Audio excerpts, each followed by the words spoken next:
गलत काम गरेको छ पुष्पकमल दाहाल र माधव नेपालले म भन्छु, म भद्रकुमारी घले भन्छु। 2007 सालदेखिको राजा त्रिभुवनले गाँथ र गादी बाजीमा लगाएर जनतालाई दिएको अधिकार हो। यो काम गर्ने मान्छेलाई काम गर्नु त दिनुपर्छ नि। हाम्रो पुष्पकमल दाहाल 10 वर्ष जनयुद्ध गरेको, खालि जनयुद्ध मात्रै गर्नु, मान्छे टुक्राउनु मात्रै जाने रहेछ, अर्काको सम्पत्ति घर फोडेर सन्तै चोर्नु मात्रै जाने रहेछ। खै कुरा बुझेको।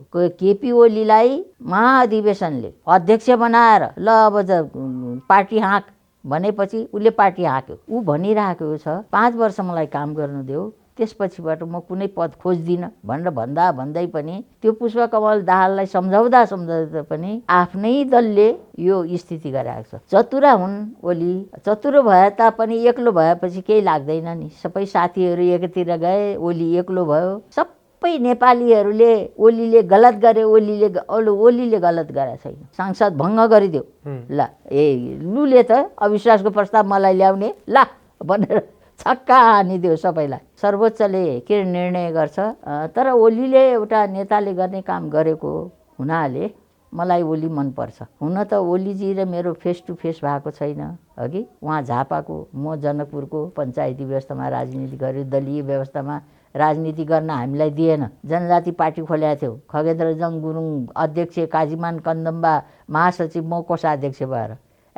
पूर्वमा त हामीले त तुफान मचाइदिएको थियो। अब मन नपर्ने मान्छेको त सबै चिज मन पर्दैन रे क्या बाबु। माधव नेपालको त कुरा नगर्नुहोस् तपाईँ। ओलीले जे गरे त्यो ठिक गरे र ओलीलाई सर्वोच्चले समर्थन गर्नुपर्छ भन्छु म। एउटा नेताले गर्नुपर्ने निर्णय ओलीले गरेको छ, एउटा अध्यक्षले गर्नुपर्ने निर्णय ओलीले गरेको छ। के गरे त ओलीले? अन्याय गरे। ओलीले त प्रमुख अदालत जनताको सामने उभिएर न्याय मागिरहेछ, जनताको सामने न्याय मागिरहेको छ।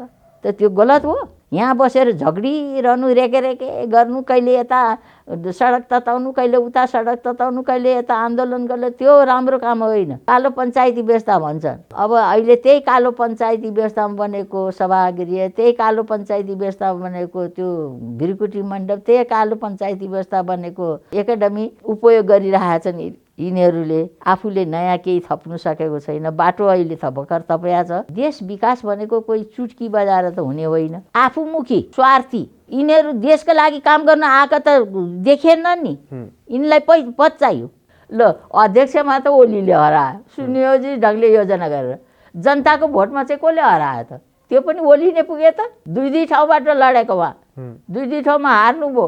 यदि राष्ट्रसँग माया हो भने, जनतासँग त्यो दलको माया छ भने हामी कर्तव्य निभाउँछौँ, केही राष्ट्रको लागि, जनताको लागि र आफ्नै दलको लागि पनि भने अहिले ओलीलाई सघाउनु पर्थ्यो। म पनि पञ्चायती व्यवस्थाको 5 चोटि मान्ने भएकी मान्छे हुँ। यसकारणले मेरो धारणा पनि तपाईँहरूले सुन्नुपर्छ, जान्नुपर्छ, बुझ्नुपर्छ। त्यो आफ्नो घर त सम्हाल्न सक्दैन स्वास्नीको मद्दत नभई, छोरछोरीको मद्दत नभई भने राष्ट्र बनाउनु भनेको कोही एक्लैले गर्नु सक्ने होइन। सर्वोच्चले यदि मेरो कुरा सुन्छ भनेदेखि सर्वोच्चले न्याय दिनुपर्छ र फेरि चुनावमा पठाउनुपर्छ। कहाँ भनेर जो हानेर छक्का दाउ जिते जस्तो चुनावमा सर्लक्क केपी ओलीलाई यदि जनताले गलत हात ठानेर छ भने केपी ओलीलाई हराउँछ। मलाई चाहिँ यो सबै भएको यो घटना घटेको मनै परेको छ। सिक्छन् नि जनताले, तपाईँहरूले सिके, हामीले सिक्यौँ।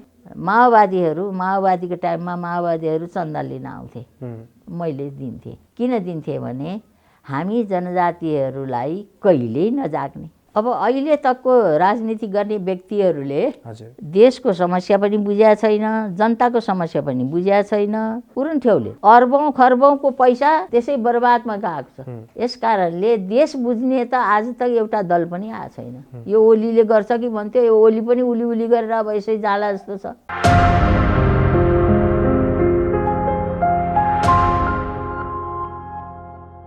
आदरणीय दर्शक महानुभाव नमस्कार। तपाईँ यति बेला हेर्दै हुनुहुन्छ pnpखबर.com र साथमा म रोशन घार्ती उपस्थित भएको छु। आज हामीसँग कुराकानी गर्नको लागि पुराना राजनीतिक अगुवा समाजसेवी भद्रकुमारी घलेजी हुनुहुन्छ। नमस्कार, स्वागत छ आमा। नमस्कार मेरो पनि तपाईँहरूलाई। सन्चै हुनुहुन्छ? सन्चै छु बा। तर नेपाली राजनीति ठिकठाक चलिरहेको छैन। अहिले नेपाली राजनीतिको घटनाक्रम जसरी विकास भइरहेछ सही ढङ्गले अगाडि बढ्न सकेनन् भनेर धेरैले विश्लेषण गरिरहेछन् र यसले देश चाहिँ नेपाली राजनीति, देश र संविधान चाहिँ सङ्कटमा पर्दैछ, खतराको सङ्केत देखाउँदैछ भनिरहनु भएको छ। तपाईँले चाहिँ यो लामो समय राजनीति समाजसेवा लेखनमा रहिरहँदाखेरि अहिलेको राजनीतिक घटनाक्रम चाहिँ कसरी केलाउनु भएको छ? अब म बसी खाने बुढीले एकदम आज देश सम्हाल्छु, आम जनताको इच्छा पूर्ति गर्छु, हजुर, सुखी र सम्पन्न देशलाई बनाउँछु भन्ने मान्छेहरूको टिका र टिप्पणी कसरी गर्नु बाबु अघि? तर देशमा यसरी 2007 सालदेखिको राजा त्रिभुवनले हजुर, गाँथ र गादी बाजीमा लगाएर जनतालाई दिएको अधिकार हो यो। उसको छोराहरूले पञ्चायती व्यवस्था ल्याए, हामी त्यस पञ्चायती व्यवस्थाको पञ्च भएर 5 चोटि म माननीय पनि भएँ, राज्य मन्त्री पनि भएँ, सम्माननीय सदस्य पनि भएँ बाबु, राज परिषदको बनाइदिए, 75 जिल्ला घुमेँ। र अब काम गर्ने मान्छेलाई काम गर्नु त दिनुपर्छ नि। तपाईँको बाले तपाईँको इच्छा, छोराको इच्छा नबुझेपछि तपाईँको श्रीमतीले श्रीमानको सदिच्छा नबुझेपछि काम यसरी भाँडिन्छ। अहिले हाम्रो देश भाँडे जस्तो, अबुजा छोराछोरी भए, अबुजा बाबुआमा भए या अबुजा श्रीमती भए जसको छ भने ती मान्छेहरूले दुःख पाउँछन्, सप्रिँदैन। घर त्यही मान्छेको सप्रिन्छ जसले आफ्नो परिवारमा बुझ्छ कुरा कि एउटा घर मुलीको, एउटा घरका छोराको सदिच्छा बुझ्ने बाबुआमाले छोरा। अब यहाँ साधारण हाम्रो एउटा गोपाल भन्ने साधारण जागिर खाएको 2 भाइ छोरा 2 बहिनी छोरी, 2 बहिनी छोरी पनि डाक्टर, 2 भाइ छोरा पनि एउटा इन्जिनियर एउटा डाक्टर। एउटा साधारण पढ्ने मान्छेले कसरी पढायो त्यसरी भने त्यो बुझ्ने भएर छोराछोरीको सदिच्छालाई बाबुआमाले बुझे, बाबुआमाको सदिच्छालाई छोराछोरी बुझेपछि त्यसरी प्रगति गरेर जान्छ। तर हाम्रो देशमा चाहिँ र खालि हाम्रो पुष्पकमल दाहाल 10 वर्ष जनयुद्ध गरेको, खालि जनयुद्ध मात्रै गर्नु, मान्छे टुक्राउनु मात्रै जाने रहेछ, अर्काको सम्पत्ति घर फोडेर सन्तै चोर्नु मात्रै जाने रहेछ, खै कुरा बुझेको। अब अहिले आएर काङ्ग्रेससँग अँगाला हालेको मान्छे छुटाएर ल्याएर केपी ओलीलाई महाधिवेशनले अध्यक्ष बनाएर ल अब पार्टी हाँक भनेपछि उसले पार्टी हाँक्यो। पार्टी हाँकेपछि अनि ओली पुष्पकमल दाहाललाई काङ्ग्रेसबाट छुटाएर ल्याएर आफ्नोसँग हात मिलाएर त्यसपछिबाट त्यो संविधानलाई लागू गर्ने सांसद बनायो र बहुमत ल्यायो। 1/2 बहुमतको नल्याइकन त सरकार पनि बन्ने थिएन र आफू प्रधानमन्त्री पनि हुने थिएन।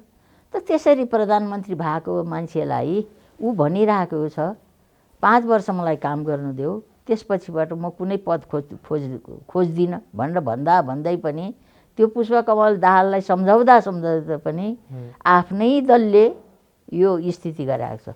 तपाईहरुलाई के लाग्छ? मलाई चाहिँ त ती दलका अरू नेताहरू 18 वर्ष 19 वर्ष बस्नुभएको माधव नेपाल पार्टी सम्हालेर हामीले देखेका छौँ।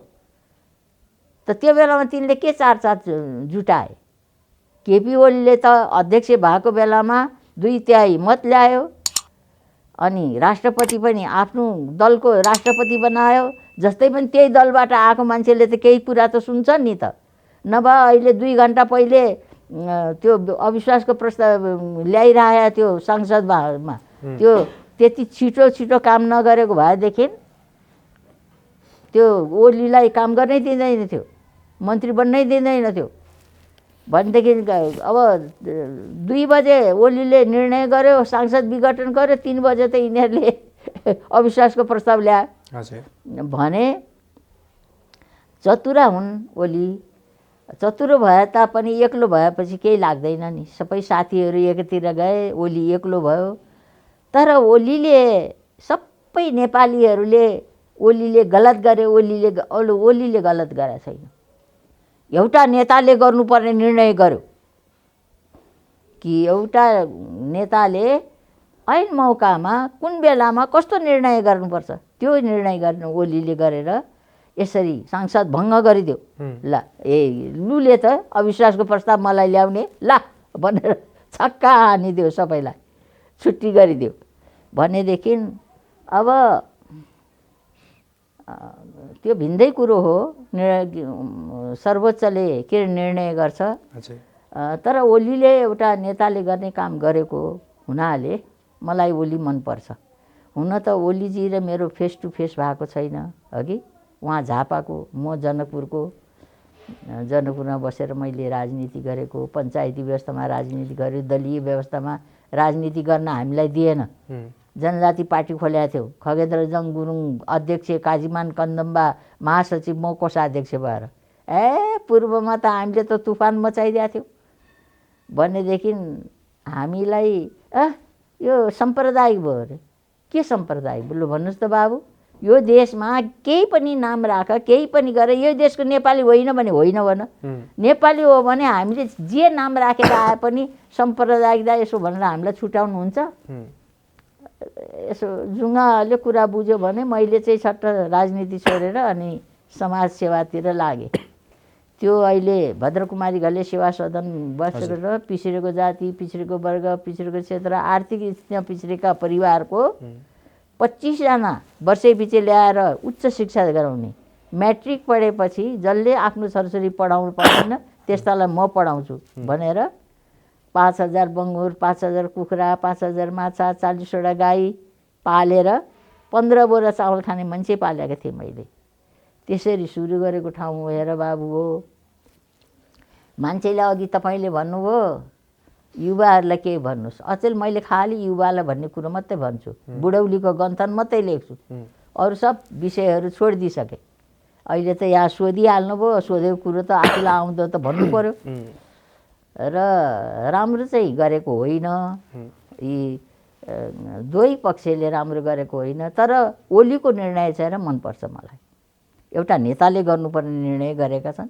तर संविधानमाथि कु गरे, लोकतन्त्र खतरामा पर्यो भन्ने त्यो सङ्केत देखियो भनेर माधव प्रचण्डहरूले आरोप लगाइरहेछन् सडक। अब सर्वोच्चले निर्णय गर्ला नि, कु गरेछ कि सुगर। अब मन नपर्ने मान्छेको त सबै चिज मन पर्दैन रे क्या बाबु। हजुर, माधव नेपालको त कुरा नगर्नुहोस् तपाईँ, अरू आमले के भन्छन् त्यो भन्नुहोस्। नेपालका कानुनचीहरू त जता पैसा पाए जता ढल्को उतै मल्को हुन्छन् उनीहरू। पैसा जसले दिए त्यही बोलेर हिँड्छन् न्यायलाई। यस कारणले उनीहरूको चाहिँ कुरा नगरौँ। वकिल र माधव नेपाल र पुष्पकमल दाहालको चाहिँ अब अरू नेपालीले के भन्छन्, मैले के भन्छु। म त एउटा झर्रो नेपाली नागरिक हुँ। यस कारणले ओलीले जे गरे त्यो ठिक गरे र ओलीलाई सर्वोच्चले समर्थन गर्नुपर्छ भन्छु म। एउटा नेताले गर्नुपर्ने निर्णय ओलीले गरेको छ, एउटा अध्यक्षले गर्नुपर्ने निर्णय ओलीले गरेको छ, एउटा देशको प्रधानमन्त्री चलाएर बस्ने मान्छेले, देश बनाउँछु भन्ने मान्छेले गर्नुपर्ने एउटा निर्णय गर्नुपर्छ। के गरे त ओलीले? अन्याय गरे। ओलीले त प्रमुख अदालत जनताको सामने उभिएर न्याय मागिरहेछ कि कुन ठिक हो? जनता नै हो आखिर त। दलहरू सबै चलाउने, राजनीतिक पार्टीहरू चलाउने, सबभन्दा लास्टमा त न्याय माग्ने ठाउँ कहाँ हो? जनप्रतिनिधिको ढोकामा। त्यसो भएको हुनाले उहाँले जनताको सामने न्याय मागिराखेको छ, त त्यो गलत हो?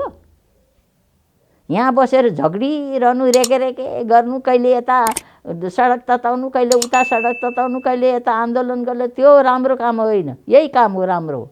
जनताको छेउमा गएपछि अब जे निर्णय गर्छ त्यो निर्णयलाई मानेर अघि बढ्ने हो। तर जनताको लागि जुन म्यान्डेट लिएर संसदमा पुगेका थिए दुईटै बहुमत सहित नेकपा, त्यो अनुसार चाहिँ नेकपाले पटक्कै काम गर्न सकेन, प्रधानमन्त्रीले पटक्कै काम गर्न सक्नु भएन भनेर आम नागरिकसम्मको त्यो वितृष्णा, आम नागरिकले अध्ययन नगरेर त्यस्तो वितृष्णा पैदा गरेको हो। हजुर, आज हजारौँ झुपडीको त कुनै दलले योभन्दा पहिले गरेको थियो? फुसको छानो भएकोलाई जस्ताको छाना फेराइदिएको थियो? भुइँचालोले भत्काएको घर बनाइदिएको थियो, हजारौँ घर बनाएर भत्केका घरलाई दिएको छ। यो बुढाबुढीलाई भत्ता त यही एमालेहरू मनमोहन अधिकारीबाट सुरु भएको वृद्ध भत्ता। आज कहाँ जुम्ला जस्ता ठाउँमा मोटर पुगिरहेको छ। सबै ठाउँमा पहिले यसरी मोटर पुगेको थियो त बाबु?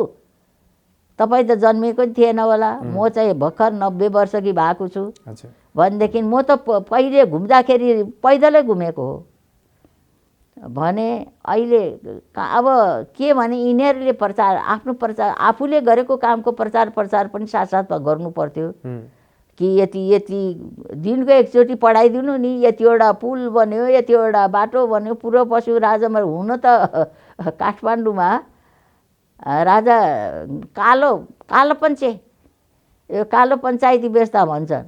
अब अहिले त्यही कालो पञ्चायती व्यवस्थामा बनेको सभागृह, त्यही कालो पञ्चायती व्यवस्थामा बनेको त्यो भिरकुटी मण्डप, त्यही कालो पञ्चायती व्यवस्था बनेको यो एकाडेमी उपयोग गरिरहेछन् यिनीहरूले। आफूले नयाँ केही थप्नु सकेको छैन। बाटो अहिले भर्खर थपेको छ, कलबर्टहरू थपेको छ र देश विकास भनेको कोही चुटकी बजाएर त हुने होइन, बिस्तारै बिस्तारै गर्ने हो। अब अहिले पूर्व पश्चिम राजमार्ग मात्रै, पहिले त एउटै राजमार्ग थिए राजा महेन्द्रले बनाएको। अब चाहिँ यिनीहरूले मदन भण्डारी मार्ग, के अर्को के मार्ग नि छ, हुलाकी मार्ग भनेर अहिले बनाउँदैछन्। तर नेपाली राजनीतिज्ञहरूमा चाहिँ पदको लोभ देखियो होइन बढी? आफूमुखी स्वार्थी हजुर नेपाली राजनीतिज्ञहरू यिनीहरू देशका लागि काम गर्न आएका त देखेनन् नि। यिनलाई पद चाहियो। जब तिम्रै दलका नेता प्रधानमन्त्री छन्, तिम्रै दलका नेता अब माधव नेपाललाई हराएर ओली जितेको हो महाअधिवेशनमा भने त्यो माधव नेपालले त बोल्ने बाटै छैन। महाअधिवेशनले तँ अब चुप लाग, ओलीलाई काम गर्नु दे भनेर ओलीलाई चुनेको हो भने त्यो ओलीले काम गर्दा गर्दा उसलाई सघाउँदा भन्दाखेरि त अनेक भाँजी हालेर बसिरहने हो त। तर केपी शर्मा ओलीले सुनियोजित तरिकाले षड्यन्त्र गरेर माधव कुमार नेपाललाई हराए। उनी लोकतन्त्रको प्रधानमन्त्री बन्न सक्ने योग्य भएको मान्छे होइन भनेर उहाँले नै आरोप लाउनुहुन्छ। फेरि अब यो तपाईँले भन्ने होइन, उसको कार्यकर्ताले भन्नु पर्यो नि। सुनियोजित ढङ्गले मलाई यसो त्यो माधव नेपालले भन्ने छैन, तपाईँले किन यस्तो प्रश्न ल्याउनु भयो? ओलीले यसो गर्यो भनेर माधव नेपालले भन्नुभएको छ होइन। अब माधव नेपाल त दुई ठाउँबाट उठेको, जनताले पनि त हरायो नि। त्यसलाई चाहिँ के भन्नुहुन्छ नि उहाँ? ल अध्यक्षमा त ओलीले हरायो सुनियोजित ढङ्गले योजना गरेर, जनताको भोटमा चाहिँ कसले हरायो त? त्यो पनि ओली नै पुगे त। दुई ठाउँबाट लडेको उहाँ, दुई ठाउँमा हार्नुभयो। यस कारणले मेरो अब उहाँ त सल्लाहकार भएर बस्नुपर्ने, अब उहाँले पद नखोज्नु पर्ने। साँचो भन्नु भने मैले जस्तै मेरो अहिले सङ्घर्ष गर्दा गर्दा गर्दा भद्रकुमारी घले सेवा सदन बाबु अहिले महिनाको 2 लाख रुपियाँ यो सटर भाडा उठ्ने भएपछि अनि तपाईँहरू जस्तो नौजवानलाई ल्याएर राखिदिएको छु। एउटा जर्नल भाइ छ अध्यक्ष, जिम्मा लगाइदिएको छु। मलाई अहिले उनीहरूले खटाएर दिन्छन् महिनाको 10,000 रुपियाँ पाकेट खर्च, अनि त्यहाँ किरानाको दोकानबाट जे खानुपर्छ त्यो मागेर ल्याउनु, अनि भाडामा कटाउँछु भनेको छ। भनेपछि मान्छेले आफ्नो उमेर, आफ्नो अवधि, जनताको सदिच्छालाई बुझेर काम गर्नुपर्छ। अहिले ओलीलाई मौका दिएको जनताले, ओलीलाई मौका दिएको बेलामा ओलीलाई काम गर्नु सबैले सघाउनु पर्थ्यो दलले। यदि राष्ट्रसँग माया हो भने, जनतासँग त्यो दलको माया छ भने हामी कर्तव्य निभाउँछौँ केही राष्ट्रको लागि, जनताको लागि र आफ्नै दलको लागि पनि भने अहिले ओलीलाई सघाउनु पर्थ्यो। यो मेरो धारणा। म पनि पञ्चायती व्यवस्थाको 5 चोटि मान्ने भएकी मान्छे हुँ। यस कारणले मेरो धारणा पनि तपाईँहरूले सुन्नुपर्छ, जान्नुपर्छ, बुझ्नुपर्छ। त्यसो यो समयमा चाहिँ प्रधानमन्त्री केपी शर्मा ओलीले देखेको सुखी नेपाली, समृद्ध नेपाल बनाउनु दिनु पर्थ्यो, उहाँलाई सघाउनु पर्थ्यो सबैले। एक्लै त बनाउन सक्ने होइन नि बाबु, हो त? होइन। देशको विकास गर्नु भनेको, राष्ट्रको निर्माण गर्नु भनेको, जनताको सेवा गर्नु भनेको त्यो एक्लैले हुनु भए त एक्लै गरिहाल्थ्यो नि। त्यो आफ्नो घर त सम्हाल्न सक्दैन स्वास्नीको मद्दत नभई, छोरछोरीको मद्दत नभई भने राष्ट्र बनाउनु भनेको कोही एक्लैले गर्नु सक्ने होइन, दलले। अब दलमा यसरी लडाइँ गरेपछि कहीँ हुन्छ त? अहिले ओलीलाई सघाउनुपर्छ, अहिले पूर्ण गलत काम गरेको छ पुष्पकमल दाहाल र माधव नेपालले। म भन्छु, म भद्रकुमारी घले भन्छु, म पनि पाँचचोटि मान्ने भएको मान्छे, राजनीति अलिअलि बुझेको, यसकारणले उनीहरूले यो कुरा सुन्नुपर्छ। अहिले केपी ओलीलाई सघाउनु पर्थ्यो उहाँहरूले, र सर्वोच्चले यदि मेरो कुरा सुन्छ भनेदेखि सर्वोच्चले न्याय दिनुपर्छ र फेरि चुनावमा पठाउनुपर्छ, अनि जनताले न्याय गर्छ। तर 17,000 नेपालीले बलिदान दिएर ल्याएको गणतन्त्र र संविधान 2072 खतरामा पर्यो प्रधानमन्त्री केपी शर्मा ओलीको कदमले भन्ने धेरैले विश्लेषण गरिरहेछन्। प्रधानमन्त्री केपी शर्मा ओलीको कदमले खतरामा परेको छैन, एकदम राम्रो भएको छ। अब छक्का भनेर जो हानेर छक्का दाउ जिते जस्तो चुनावमा सर्लक्क केपी ओलीलाई यदि जनताले गलत हात ठानेर छ भने केपी ओलीलाई हराउँछ। उसले त न्याय मागेको छ जनताको सामने, हामी दुई पक्षमा कुन चाहिँ ठिक हो लु भनेर। त्यसो भए अहिले लोकतन्त्र, गणतन्त्र र संविधान खतरामा छैन? छैन छैन, के खतरामा? चुनावमा लड्न साथ चुनावले छानेर ल्याउँछ, के खतरामा?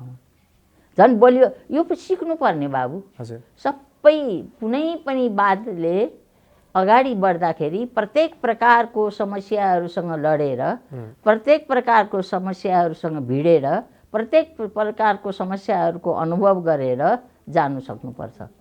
र मलाई चाहिँ यो सबै भएको यो घटना घटेको मनै परेको छ। सिक्छन् नि जनताले, तपाईँहरूले सिके, हामीले सिक्यौँ, सबैले।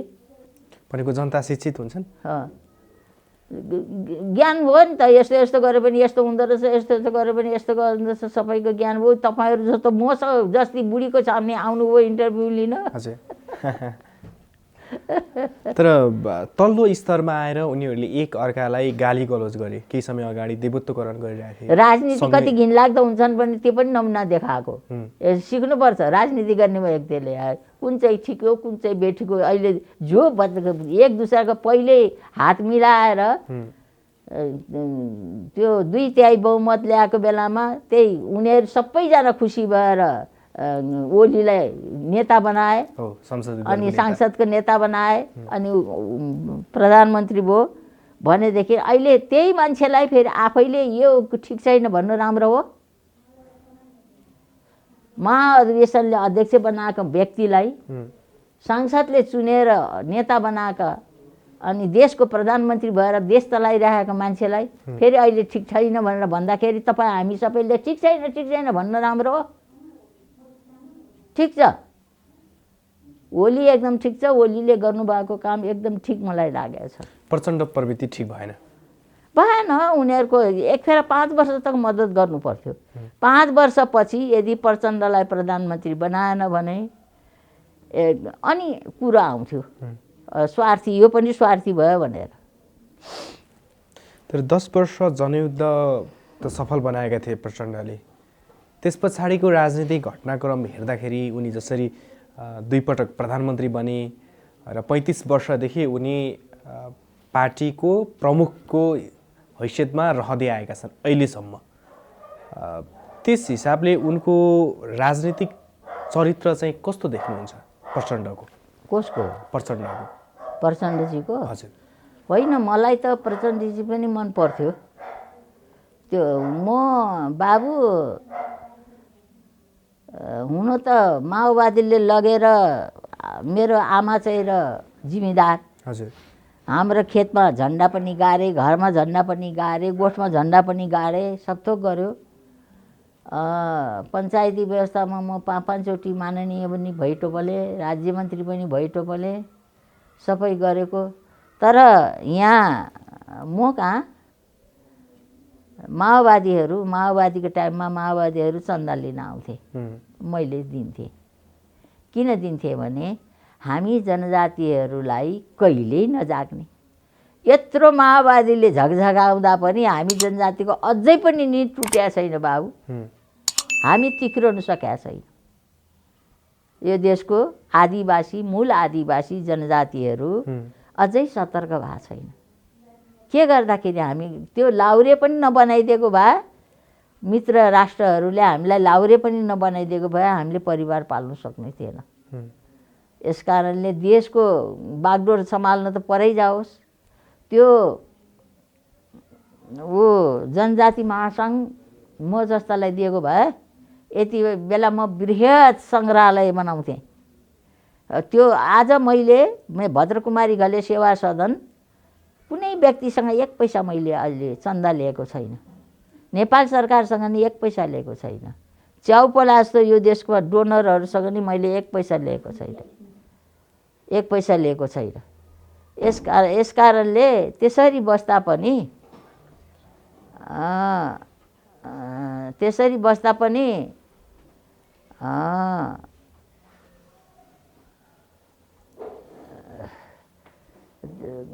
काम गर्नु सकेको छु। अहिले त्यहाँ पुस्तकालय छ, सङ्ग्रहालय छ। म आर्ट गर्छु बाबु। म मर्तेलको बत्ती बालेर काजल घोप्ट्याएर, कचौरा घोप्ट्याएर जो कालो काजल आउँछ नि ध्वासो, त्यही घसेर मैले सब चित्रहरू बनाउँछु। त्यहाँ आर्ट ग्यालेरी छ। मलाई यो आर्ट नेपाली आर्टिस्टहरूको सामने वरिष्ठ आर्टिस्टको प्रमाणपत्र लिनलाई मैले धेरै सङ्घर्ष गर्नु पर्यो, धेरै सङ्घर्ष गर्नु पर्यो। र यसरी काम चलाएको छ। तर प्रचण्डले जसरी जनयुद्ध हाँकिरहेका थिए त्यस हिसाबले त उनी राम्रो राजनेताको रूपमा गनिन्छन्, उनले राम्रो विकास गर्न सक्छन् भनेर आम नेपाली नागरिकले विश्वास गरेका थिए। तर यो जनयुद्ध सकिएको यति लामो समय बित्दा पनि उनले केही पनि गर्न सकेन होइन नेपाली राजनीति? होइन, प्रचण्डजीलाई त आफ्ना साथीहरूले धेरैले छोडेर गइसक्यो बाबु। राम्रो भयो, छोडेर जान्छन्। सुरुदेखिका ग्रुप छुटिँदा लास्टमा गएर चन्दले पनि छोड्यो, अलग ग्रुप बनायो। उहाँको आसन स्थिर छैन अलि क्या। भनेको कुरा बुझ्नु भएन। माओवादी हुन त म त्यस्तो चिज म त्यस्तरी ल्याएको म एउटा नवबुद्धको सन्तान अघि नवबुद्ध। हामी यो देशको मूल आदिवासी जनजातिहरू सब नवबुद्धका सन्तान। म तपाईँलाई एउटा किताब दिएर अहिले पठाउँला, त्यो अध्ययन गर्नु होला। मैले कसरी नवबुद्धहरूबाट हामी मूल आदिवासीहरू जनजातिहरू जन्मिएका छौँ भनेर मैले इतिहास पनि लेखेको छु।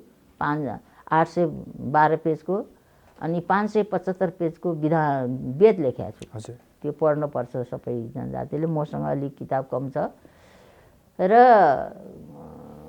त्यसको नाताले पनि अब जनजातिहरूलाई त्यसरी जनजातिहरूलाई जागृति गर्नुभयो भनेर म आफ्नो सकेले पुगेसम्म चन्दा दिने माओवादीहरूलाई। यहाँ भात खुवाउँथेँ अनि कार्यकर्ताहरूलाई यसो पाकेट खर्चहरू दिएर पठाउँथेँ। हामीलाई झगझगाएर सुतेका युग युगदेखि सुतेर बसेका हामीलाई खै अहिले पनि जागृत भएको छैन। जनजातिको काँधमा बन्दुक मात्रै बोकाइयो, बन्दुक तेर्साएर हानेर नाम कमायो, माथि चढ्नुभयो। अहिले केही गर्नुहुन्छ? खै जनजातिहरूको लागि केही गर्नुभएको उहाँले। जसको काँधमा बसेर उहाँ नेता बन्नुभयो, राष्ट्रले चिने उहाँलाई, उहाँको कामको कदर गरे। तर के भने त्यो आफूले गरेको कामको कदराना पनि उहाँले गराउन सक्नु भएको छैन, आसन स्थिर नभएर। त्यसरी कुनै पनि काम गर्ने मान्छेले, अघि तपाईँले भन्नुभयो हामी नौजवानहरूलाई के, तपाईँहरू नौजवानले के अघि बढ्नु छ, केही काम गर्नु छ, ठुलो मान्छे बन्नु छ, देशमा केही न केही बनेर देखाउनु छ भने तपाईँहरूले स्थिर हुनुपर्छ। तपाईँ कहिले चाहिँ र मलाई प्रश्न सोध्न आउने, कहिले चाहिँ र चियाको दोकान थापेर हिँड्ने, कहिले चाहिँ र के साइक्लिङ गरेर जाने, कहिले चाहिँ र खेलकुद गर्न जानु भने तपाईँ केही काम गर्न सक्नुहुन्न। भनेको प्रचण्डले माओवादी केन्द्रलाई नै सही ढङ्गले लैजानु पर्थ्यो पहिला। उहाँले आफ्नो सिद्धान्त जुन दर्शन समातेर उहाँले माओवादी बन्नुभएको थियो त्यहीलाई नै बिस्तारै बढाएर सबैले जनजातिले त एकदम मन पराएको नि त। त्यही जनजातिहरूलाई नै समेटेर उहाँले लिएर गए भएदेखि उहाँ एउटा महान नेता बनिसक्नुहुन्थ्यो। माओ सेतुङले त्यसरी बाटो छोडिदिएको भएदेखि त्यो चाइना कहीँ स्वतन्त्र हुन सक्थ्यो भने यस कारणले कुनै पनि काम गर्ने मान्छेहरूले दृढ हुनुपर्छ। भनेको आफ्नै कार्यशैली कारणले गर्दा उहाँ महान नेता बन्नबाट चुक्नु भएको छ। अझै यहाँ पनि यहाँ अहिले ओलीलाई साथ दिइरहनु भएदेखि चाहिँ र उहाँ प्रधानमन्त्री यसको ओलीपछि उहाँ प्रधानमन्त्री निश्चित थियो, सबैले देखिरहेको थिए बाटो। उहाँ निश्चित प्रधानमन्त्री हुन्थ्यो, किन हतार पर्नु? पहिले ओलीलाई सफलताको चढाएर लिएर गएपछि त अनिखेर त त्यसपछि त उहाँ नै थिए, ओलीपछि त उहाँकै नम्बर आउँथ्यो। अहिले त उहाँले अन्तर्वार्तामा बोल्न थालिसक्नुभयो, अब चुनावमा गयो भने काङ्ग्रेस पहिलो पार्टी हुन्छ, हामी त्यसको नजिक पुग्छौँ र काङ्ग्रेस र हामी मिलेर सरकार चलाउँछौँ भनेर भन्न थाल्नुभयो। भनेपछि उहाँमा अस्थिरताको त्यो देखियो होइन, अस्थिरता अस्थिर हुनुहुन्छ उहाँ, अहिले ज्यादा चञ्चल हुनुहुन्छ। दृढ भएर एउटा उसमा लाग्नु सक्नु भएन उहाँ, नभए त उहाँमा अलिकति क्षमता भएकै मान्छे हो प्रचण्डजी। त्यो सही ठाउँमा प्रयोग हुन सकेन। अब ओलीले फकाउँदा ओलीतिर, माधवजीले माधवतिर, अर्कोले काङ्ग्रेस, फेरि अहिले रामचन्द्रजी पौडेलजीले फकाए पौडेलतिर, काङ्ग्रेस पनि फ्याक भयो भने ओलीले शेरबहादुरजीलाई फकाएछ भने अब माधव नेपालतिर अहिले पौडेलजी लागिरहनु भएको छ। यो राजनीतिक घटनाक्रमले नेपाली जनतालाई त फाइदा भएन, फाइदा चाहिँ कसलाई भयो, कसले देख्नुहुन्छ? स्वार्थीलाई, जो राजनीति गरेको छ, आफूमुखी छ, स्वार्थी छ, खालि देशको विकास नचाहने, जनताको विकास चाहिँ नचाहने, आफ्नो विकास मात्रै चाहने, यी कस्ता थिए यी नेताहरू? हवाई चप्पल लाएर ट्याप ट्याप गरेर हिँड्ने मान्छेहरू अहिले बेन्च कारमा अगाडि र पछाडि गाड लिएर हिँडेको छ। तर ओलीको कदमले त 5-5 जना प्रधानमन्त्रीहरू सडकमा छन्, अहिले ओलीको विरोध गरिरहेछन्, सही गर्नु भएन ओलीज्यू भनिरहनु भएको छ। तैपनि उहाँ बहादुर छ, ओलीजी एकदम ठिक छ, नेतामा जस्तो हुनुपर्ने गुण छ। त्यो 5वटा प्रधानमन्त्री विरोधमा जाओस्, 10वटा प्रधानमन्त्री, उहाँ त आफ्नो टिकिराख्नु भएको छ नि, कसैको पछि लागेर त हिँडेको छैन। उहाँ आफ्नो सही बाटोमा हुनुहुन्छ। नेता भनेको यस्तै हुनुपर्छ, दृढ निश्चय हुनुपर्छ, दृढ बाटो छानेको हुनुपर्छ। त्यसरी गयो भनेदेखि चाहिँ र सफलता पाइन्छ बाबु, अघि बढ्न सक्छ, केही काम गर्नु सक्छ। भनेको उहाँले संसद विघटन नगरे भए अविश्वासको प्रस्ताव ल्याएर निकाल्थ्यो ओलीलाई, भुइँ भाँडोको बनाउँथ्यो। अब उहाँ महाअभियोग लगाउने भनेको थियो राष्ट्रपतिलाई, एउटा मात्रै हो र 2-2 जना नेताहरू घात पर्थे। अविश्वासको प्रस्ताव त दर्ता गरेकै रहेछ नि, 1 घन्टाको 2 बजे उहाँले यिनीहरूलाई हाउस सांसद विघटन गर्यो, 3 बजे यिनीहरूले दर्ता गरेका। भनेको ओलीले संसद विघटन नगरे भए ओलीको राजनीतिक करियर सकियो। एक्लो पढ्थे नि त बिचरा, केही गर्न अब के एक्लो पढिसकेपछि आफूलाई अविश्वासको प्रस्ताव ल्याएर त केही गर्न। अहिले त प्रधानमन्त्रीको ताकत थियो र पो सबै थोक गरिबस्यो। अनि त्यो सबै पद र पोजिसनबाट गइसकेपछि केही गर्नु सकिन्थ्यो त सकिँदैन। यो सुरुमा चाहिँ प्रचण्डले ओलीको राजनीतिक करियर सकाउनको लागि प्रस्ताव लिएर आए, 18 पेज लामो दस्तावेज चाहिँ प्रस्तुत गरे। त्यसले चाहिँ ओलीको राजनीतिक करियर सकिन खोज्यो, होइन लास्टमा लिएर आएको। हजुर, त्यही मुख्य नै त्यही हो। हजुर, ओलीले उनीहरूलाई सपोर्ट गर्नु नसकेको कारण एक त के भने सुरुमा चाहिँ के भयो भने यिनीहरूको बैठक बस्यो। बैठक बस्दाखेरि शेरबहादुर पनि अब 5 जनाको राष्ट्रिय स्तरको बैठक बस्दाखेरि प्रधान न्यायाधीश अनि राजसभाको अध्यक्ष हजुर अनि सभामुख सांसदको अध्यक्ष बस्नुपर्नेमा सांसदको अध्यक्ष र शेरबहादुरजी आएन र कोरम पुगेन नि 5 जनाको जम्मा कमिटी अनि प्रधान न्यायाधीशजी आउनुभयो राजसभाको अध्यक्ष आउनुभयो ओली भयो 2 जना आइदिएन 2 जना नआएकोले 1 जना मात्रै आइदिएको भएदेखि कोरम पुग्थ्यो अनि जे पनि हुन्थ्यो त्यो नआएको हुनाले नै उहाँलाई शङ्का लागेर फटाफट मान्छे त धेरै चतुरा नि ओलीजी अनि थपक्कसँगले उहाँले हत्त र पत्त अनि संसद विघटन गरिहाल्नुभयो भनेको ओलीले यो कदम नचलाए भए देश अझ अर्कै तरिकाले भड्कालोमा जान्थ्यो होइन ओली त जान्थ्यो यिनीहरूले के गर्थे तर त्यहाँ पनि सभामुख भइसके पछाडि उपसभामुखमा चाहिँ अर्को पार्टीको अथवा अर्को जेन्डरको हुनुपर्ने तर त्यहाँ अर्को जेन्डरको राखेन पहिला पनि महिला भएकै आधारमा सभामुख बनाइएन नेपाली राजनीतिमा नारीहरूलाई चाहिँ किन स्थान दिइँदैन किन उनीहरूलाई चाहिँ तल नै राख्न खोजिन्छ यो बाबु यो चाहिँ अहिलेको जेनेरेसनको मात्रै गल्ती छैन यो परम्परादेखिको गल्ती छ यो धेरै अब साँचो भनौँ भने सृष्टिकर्ता त त्यही आमा हो नि हजुर बाबुले जति जे गरे तापनि 10 महिना गर्भमा तपाईहरू आमाको गर्भमा बसेर निस्किन्छ र 10 महिनादेखि 10 वर्षको उमेर तक आमाकै शिक्षा आमाकै दीक्षा आमाकै निर्देशन आमाकै लाड आमाकै प्यार आमाकै ममतामा तपाईहरू हुर्केको हुन्छ अनि मात्रै त्यो मान्छे फेरि आफ्नो बाटो खोज्ने 10 वर्षपछि बाटो अनि पढ्ने ओर्ने आफ्नो बाटो खोज्ने हुन्छ यो सबै चिज हुँदै पनि अनेको ऋषि भन्छन् अनेक मुनि भन्छन् अनेको जे बताए तापनि बाबु कसैले पनि आमाप्रति न्याय गरेको छैन कुनै संस्कारमा पनि यो हाम्रो नवबुद्ध भनेको छ बुद्धको पालोमा पनि ती नारीहरूलाई कहिले न्याय पाएको छैन कुनै पनि उसमा अब त्यसमा मलाई के लाग्छ भने यो तिनका मात्रै गल्ती होइनन् स्वयं नारीहरूको पनि गल्ती छ आफ्नो गल्ती छ कि आमा जस्तो आफू भएपछि देश हाँकेर बसेपछि त्यो आफूलाई दिएको हक र अधिकार चाहिँ बनाउन आफूले सक्नुपर्छ नि नसक्ने दृढ भएर त्यो यति कोमलता यति ममता यति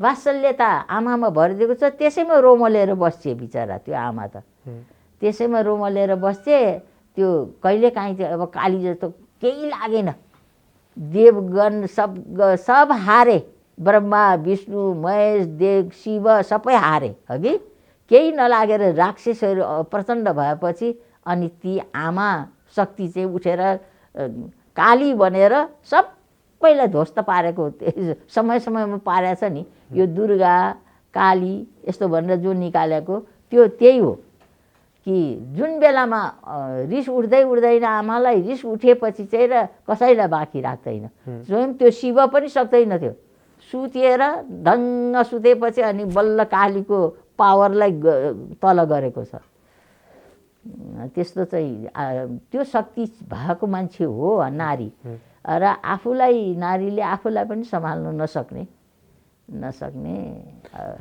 तर अहिले राजनीतिमा महिलाको उपस्थिति एकदमै न्यून छ र महिला भएकै कारणले गर्दा राजनीति कस्तो कुरा गर्नु म त्यसै बित्थामा 49वटा किताब एकैचोटि विमोचन किन गर्छु भन्दा मान सम्मान खोजेको त हो नि होइन अब अहिले 100वटा किताब म एकैचोटि 50 जना आए मान्छे 50 जना लोग्ने मान्छे एउटा सम्मान्य सदस्य प्रमुख अतिथि बनाएर 100वटा किताब एकैचोटि एकै दिनमा एकै टाइममा विमोचित गर्दैछु मेरो 100वटा किताब अहिले टाइपिङ हुँदैछ भनेदेखि अब त्यो के भने मान्छेलाई एउटा चाहना आफू मलाई पनि कसैले पुछोस् मलाई पनि कसैले सोधोस् भन्ने त चाहना हुन्छ नि बाबु स्वार्थी पनि हुँदो रहेछ अब यो आमा बनाउँदो नारीलाई चाहिँ भएन त्यो सबै चिज त्यो ताकत भएर पनि आफ्नो ताकत त्यही हो दृढ हुनु नसकेको म एउटा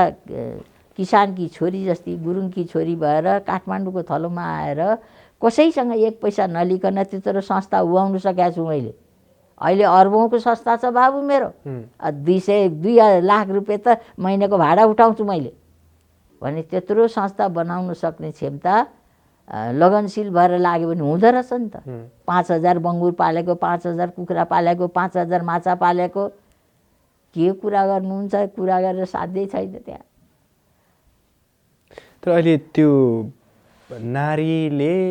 नारीलाई दबाउन खोजियो, यो दबाउनु खोज्यो, दबायो। मेरो चित्रकलाको ग्यालेरी छ, त्यो गएर तपाईँहरू हेर्नु जानुभयो भने त्यहाँ खुट्टाको जुत्ता बनाइराखेको छ। लोग्ने मान्छेले कप्लक्क नारीलाई भित्र खाएर चपाइराखेको छ, जगल्टाएर राखेको छ। त्यस्ता नारीहरूको चित्रहरू राखेको छ भनेदेखि त्यो किनभनेदेखि यसरी नारीहरू यस्तो तल्लो, मैले नारीको व्यथाको कथा भनिकन एउटा सो गरेको थिएँ। महारानी ऐश्वर्या आएकी थिइन् उद्घाटन गर्न। मेरो चित्र सभागृहमा मैले सो गरेको थिएँ। त्यसमा सबै कस्तो प्रकारको आइमी मान्छे कस्तोदेखि कस्तो तक हुन्छ भनेर मैले सबै नारीको रूप देखाएको थिएँ। कसरी रक्सी कसरी खान्छन्, नाङ्गा भुतङ्गा कसरी बस्छन् भनेर। त्यसमध्ये केही चित्रहरू छन्। मेरा चित्रहरू विदेशीहरूले मन पराउँथे बाबु। म आर्टिस्ट पनि देखेँ भने आर्ट सिकेकै होइन, आफ्नै घरमा बसेर सबै गएर हेर्नुहोस् न। आर्ट सिक्दै नसिकेका मान्छेहरूले पनि यस्तो आर्ट बनाउँदो रहेछ। त्यही पनि गाउँघरमा पाएको इँटाको धुलो, लुगामा लाउने निरको धुलो, अनि बेसार, मर्तेलको काजलले घसेर बनाएको चित्रहरू। यस्तोले नि चित्र हुन्छन् भनेर सोच्नुहुन्छ होला तपाईँहरू। हुन्छ। म वरिष्ठ साहित्यकार भनेर त्यो कलाकार सङ्घले प्रमाणपत्र नदिनुसम्म सङ्घर्ष गरिबसेँ। तर अहिले पछिल्लो समय त धेरैमा संस्कार पनि भएन, राजनीतिज्ञहरूमा पनि नेपाली युवामा पनि संस्कार छैन। यो संस्कारको विनाश चाहिँ कसरी हुँदै गयो राजनीतिमादेखि लिएर आम नेपाली युवाहरू? अहिले तपाईँहरू सबै रोबोट। हजुर, आजका युगका युवाहरू रोबोट बाबु। उनीहरूलाई संस्कार, त्यो हामीले त अलिअलि संस्कार भेटायो, त्यही गलत संस्कार भने पनि अघि तपाईँहरूले त केही पनि भेटाउनुहुन्छ। कसरी तपाईँहरू बनिरहनु भएको छ, यसो आफू कमाउने खाइरहेछ, म आफै चक्क परिरहेको छु। किनभने अब बिचरा लैजान्छ, लगेर बोर्डिङमा राखिदियो अघि, या अमेरिका पठाइदियो। अब 12 क्लास यसो टर्नु पढेपछि या अमेरिका पठाइदिन्छ, या हिरस जान्छ, या कहीँ जान्छ, या त्यति साधारण मध्यम वर्ग छ भने मजदुरी गर्न विदेश गयो। त्यो ढङ्गले बसिएको छ। अनि तपाईँहरूलाई के ज्ञान? चल्ती चलन कसरी जानुपर्छ, कसरी ठुलो मान्छेलाई मान्नुपर्छ, कसरी व्यवहार ढाल्नुपर्छ, कसरी हाम्रो देशको संस्कार संस्कृतिहरू सबै मान्नुपर्छ, त्यो दिन त तपाईँहरू त धेरै टाढो पुगिसक्नुभयो। केही थाहै छैन आजका बोर्डिङका केटाहरूलाई। सोध्यो भने केही थाहा छैन बिचरा उनीहरूलाई। त्यो को आफ्नै घरको परिवारको मान्छेहरूलाई पनि चिन्दैन उनीहरूले, को बाजे को बजै को के हो केही थाहा हुँदैन। त्यस्ता रोबोट बनाइदियो। राजनीतिज्ञहरूमा चाहिँ त्यो संस्कार हुनुपर्ने जुन त्यो संस्कार पनि हरायो नि। अब त झन् त्योभन्दा डरलाग्दो के आएछ भने अचेल 1 वर्ष 1.5 वर्षकी नानीहरूलाई तपाईँको मोबाइल दिन्छ आमाहरूले, त्यो ऊबाट छुटकारा लिनलाई यसरी थिचेर देखाउँछ। अनि त्यो बच्चालाई त्यसको अर्थ थाहा नपायो भने त्यो झलझल आउँछ क्या अरे। म चाहिँ र आज तक मोबाइल चलाएको छुइनँ बाबु। ऊ त्यो टिभीको नि पैसा बढाइ गरेर चलाएको थियो र टिभीहरू त्यहाँ राखिदिएको छु, हेर्दिनँ। अझ त्यो यत्रो एउटा क्यासेट छ, त्यही बिहान समाचार सुन्छु 7 बजेको बस। अनि लेख्ने काम। तपाईँहरू भन्नुहुन्छ नि युवाहरूलाई के दिनुपर्छ भनेर, लगेर पढ्छ। अहिले जाने बेलामा मैले किताबहरू दिन्छु, मेरो यो सबै मैले लेखेको किताबहरू छन्, त्यो म दिन्छु तपाईँहरूलाई भनेदेखि अचेल लेख्ने काम गर्छु। फेरि अचेल पहिले त सब्जेक्ट बाई लेख्थेँ अघि, मान्छे कसरी बन्ने, आफू समय सुहाउँदो मान्छे कसरी हुने आदि भनेर लेख्थेँ। अचेल त बुढौलीको गन्थन सिवाय के आउँदैन, खालि बुढेसकालको कुरा मात्रै आउँछ। यसो कलमको कपी समातेर बस्यो बुढेसकालको कुरा आउँछ। हजुर। अब अहिले पनि यस उम्रमा पनि 3-4 घन्टा बस्छु। अनि यो 100वटा किताब विमोचन भएपछि अब ग्रन्थ सबभन्दा ठुलो कति मोटो ग्रन्थ हुन्छ, गद्यको एउटा पद्यको एउटा ग्रन्थ, अनि भजन लेख्छु आजकल। भजन नेपाली युवाले पनि केही गर्न खोजिरहे जस्तो तर केही नभेटाइरहे जस्तो त्यो आभास गरिरहेको मैले धेरै युवाबाट पाउँछु। त्यही युवा चाहिँ र अचेल यसो केही बन्छन्। हजुर। जो केटाहरू केही खोजेका छन्, केही बन्नु खोजेका छन्, केही प्रगति गर्नु खोजेका छन्, त्यस्ता युवाहरूले चाहिँ केही न केही काम गरिरहेछ। अहिले भनौँ तपाईँ मेरा नाता नातिनीहरू, मेरा पलातिनीहरू सबै अमेरिकामा छन्। कोही डाक्टर छन्, कोही इन्जिनियर छन्, कोही के छन्। तिनलाई केही वास्ता छैन। अझ यहाँ एउटा गोमा गौतम भन्ने छ, सानो पोस्टमा बसेको, तिनको छोरा एउटा डाक्टर बनेर गयो। त्यहाँ डाक्टर बसेको, त्यहीँ रोटेरियन भएर त्यहीँको जे भएका डाक्टरहरूलाई बटुलेर ल्याएर अहिले यहाँ 10वटा, अब उहाँ सिन्धुलीमा एउटा हस्पिटल बनाउनु खोजेको, जग्गा पाएन अरे, मैले दिन्छु। 2 बिघा 4 कट्ठा मेरो जमिन छ सिन्धुलीमा, मैले दिन्छु, त्यहाँ हस्पिटल बना मेरो आमाको नाममा भने मैले।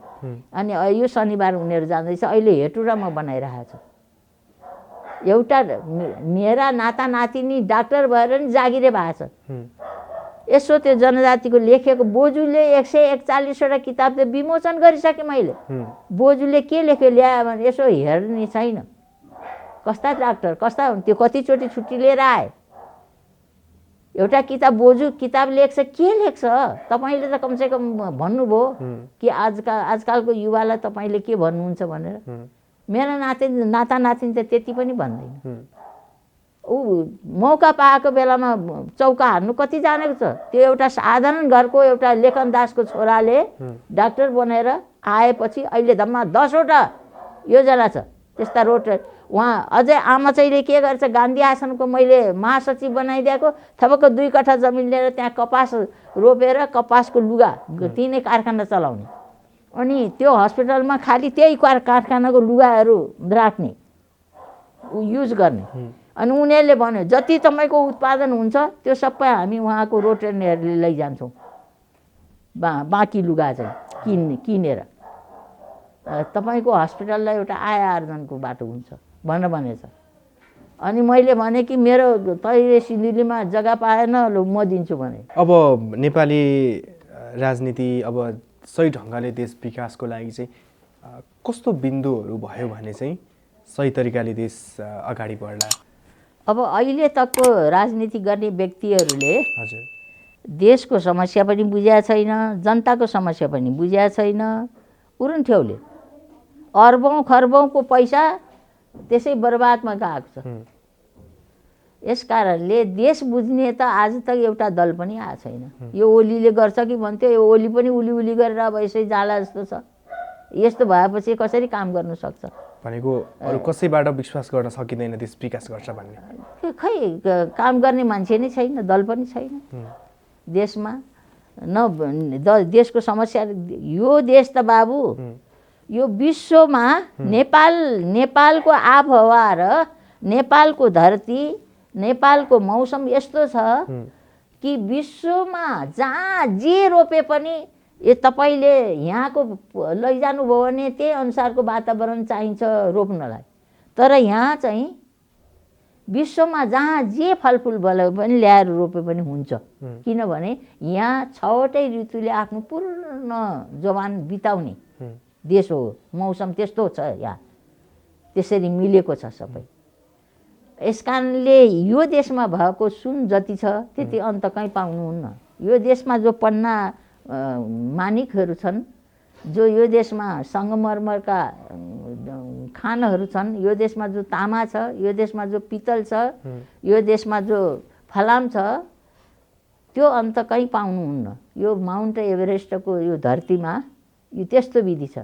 एउटा बुद्ध जन्मिएर हेर्नुहोस् त, विश्वभरि शान्ति फैलाइदियो। हुँ, विश्वभरि आफ्नो विचार फेरि बुद्ध मरेर पनि बुद्ध बाँच्दा पनि एउटा अक्षर लेखेको होइन बुद्धको दर्शन सिद्धान्तको। हुँ, बुद्ध मरेर पनि 500 वर्ष त गरेन, खालि प्रचार मुखाग्रको भरमा एक दुसराको भरमा। आज सबभन्दा ज्यादा धर्म फैलिएको कुन छ भन्दा बुद्ध धर्म। हुँ,